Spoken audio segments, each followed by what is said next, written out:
لمدیادا مردینه جالیه شارداری ناوند مالبات و آجنان زکیه مدیاده حتی فکرنه لوی ناوند گله کورسنه بینرن عزیز جبوکو خانم هینه صنعت ون کار ون او در خدمت خانمان که تایبتی کسی کوته نوی درجی قنبه دبارا مالا خوشی لوی دردک برای کامره ما لوی ناونده جی قرصا فیلوگرافی حتی قرصا رولیفه جی قرصا نقشکرنا دار و تختیکان حتی قرصا چیکرنا سلیکان لناوندا مالبات و جنان آزیکی میدیاتی جبو keç و خانمان gelek kursene.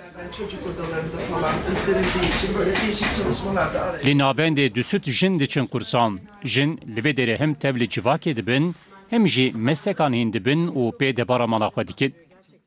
گل ویده هنا چانتانا تل قرمaya sapetên rolye filografi yani heme pîrek çêtkin em wan çêtkin difroşin qatiyê mala xwar dikin tiştê got kêfawetê ji xwar dikirin bi wana siparîşa dirajînê ji xwar çêtkin li vê dê wext derbas dikin.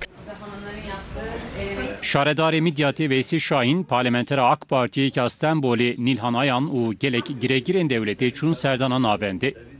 Hanımlarımız için bir maddi gelirin dışında Cihenusa jibili de baramale ji aliye deruniye ve jî destekeke mezin didin xaniman. Bimin ev der ji aliye psikososyale ve jî piştkiriyeke giring dide jinûke çıkan.